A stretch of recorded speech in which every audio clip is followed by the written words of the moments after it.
What's up, everybody? I'm David Hain. Welcome to episode 189 of the A to D From Addict to Disciple podcast.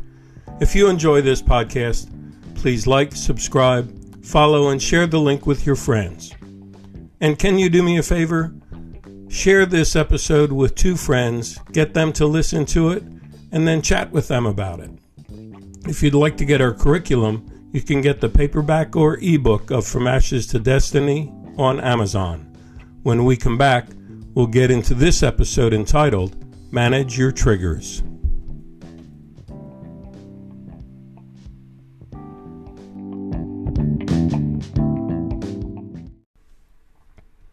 Welcome back to episode 189 of the A to D From Addict to Disciple podcast entitled, Manage Your Triggers.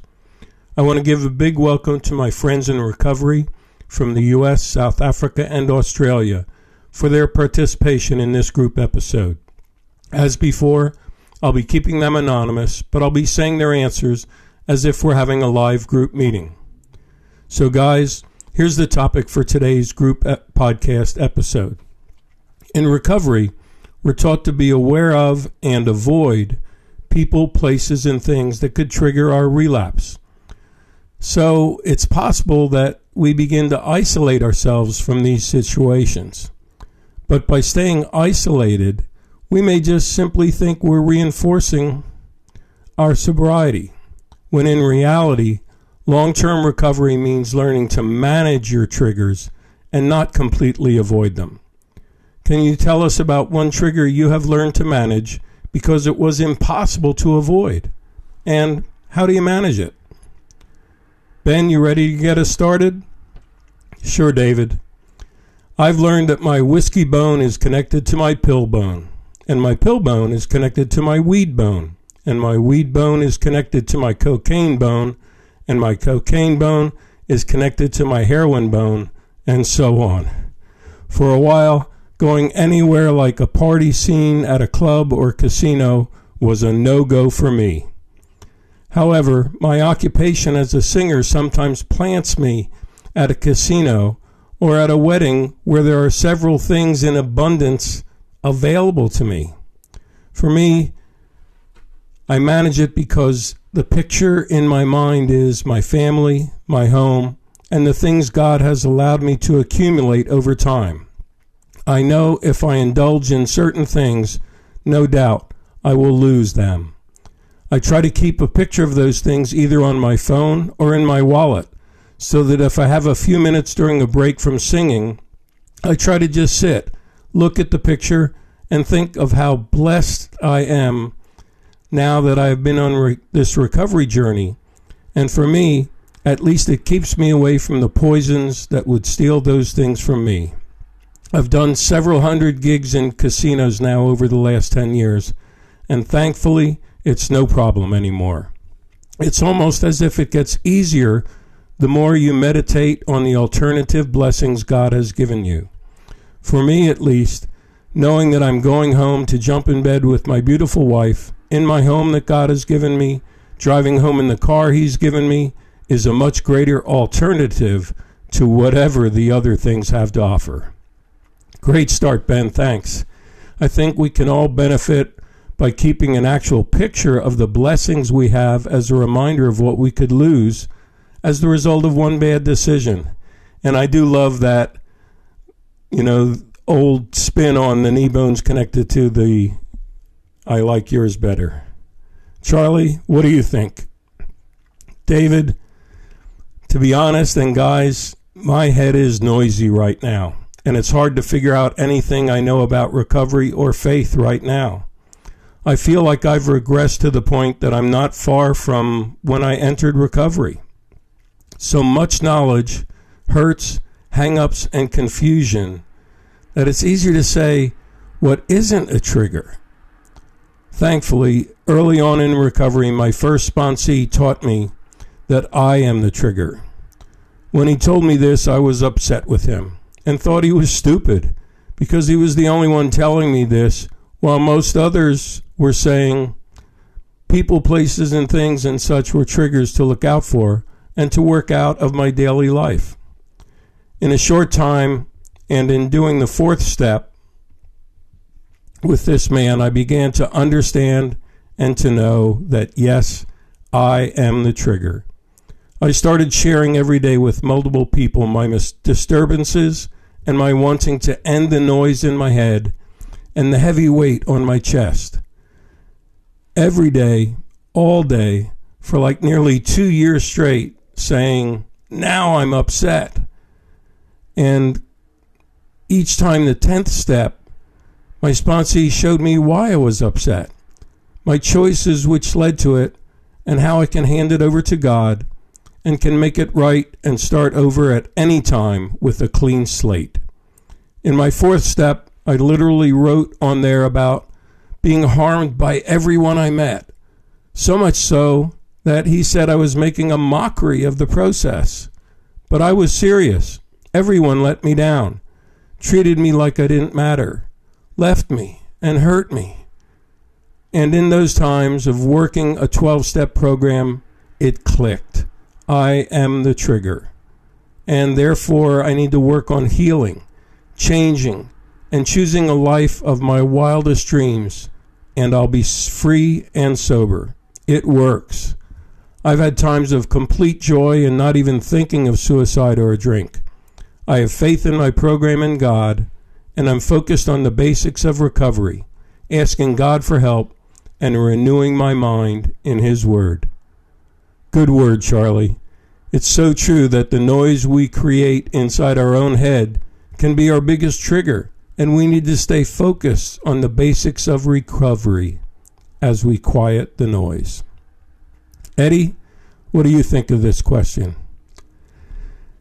Well, David, growing up with family and friends who were and are still drinkers and more so alcoholics, I had to learn very quickly how to navigate my way around them and figure out how to control the triggers that came from that.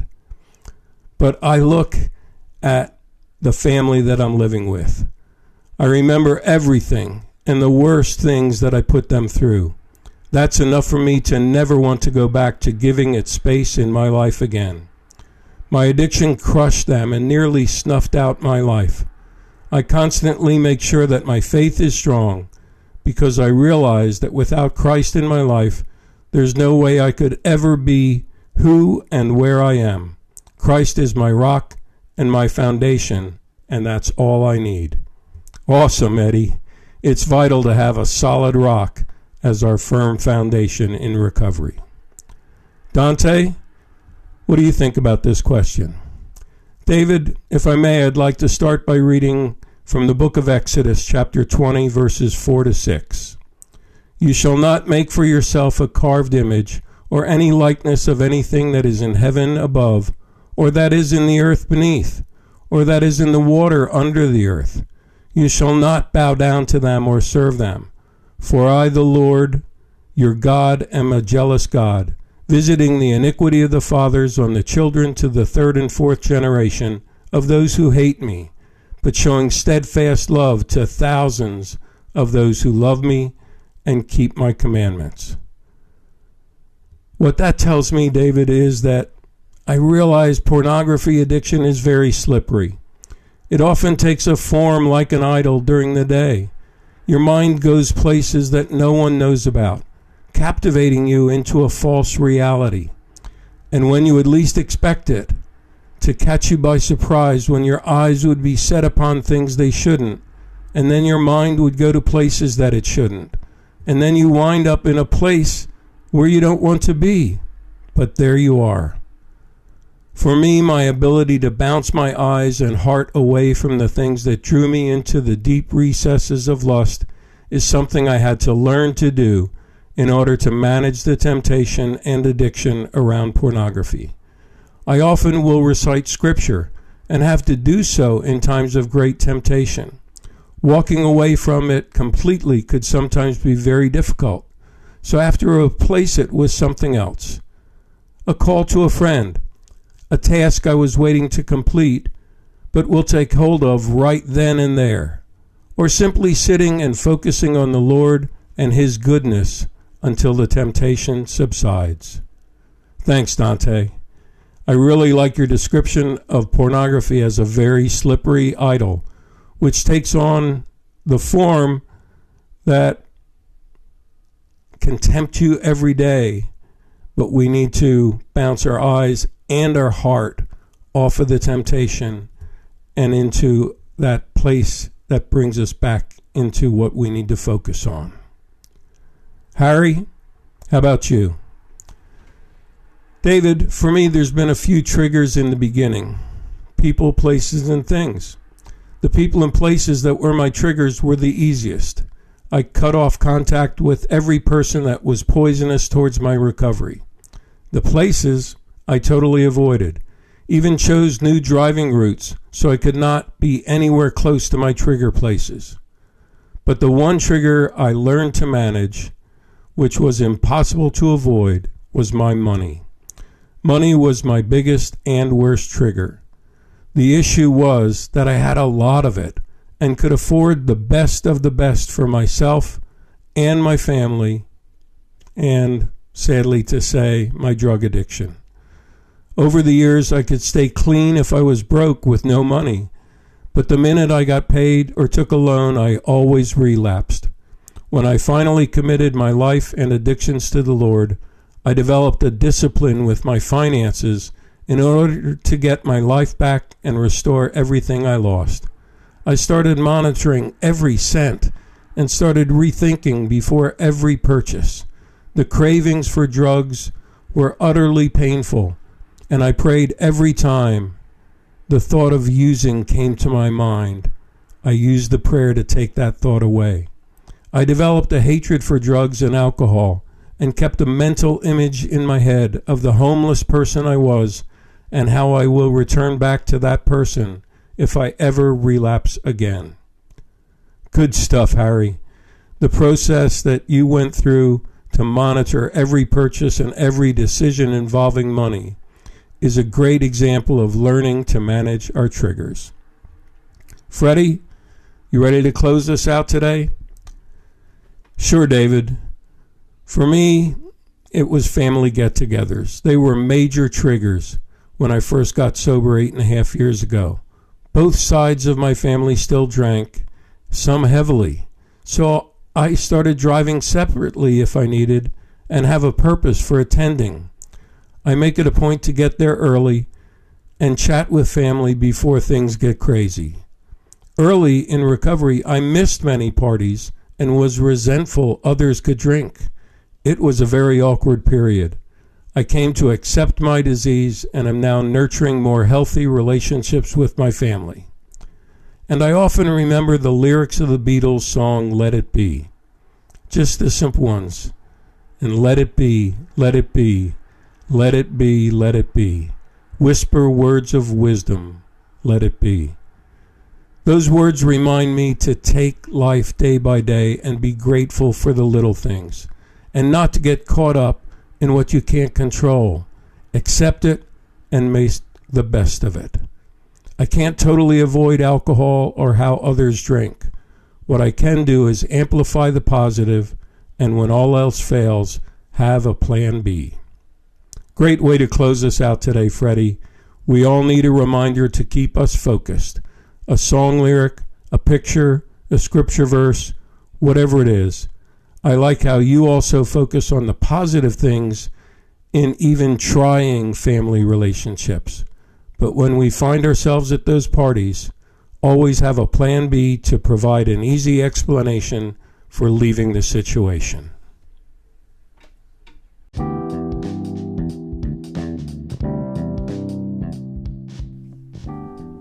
Thanks for listening to this episode of the A to D From Addict to Disciple podcast.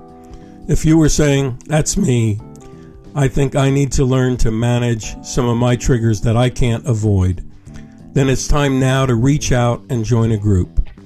Message me in the link in this podcast or by email at davidfromatod@gmail.com or go to my website, www.fromatod.org, and click on the contact page.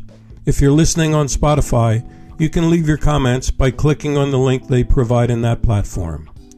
Tune in Monday for our next episode, and as always, stay safe and stay resilient.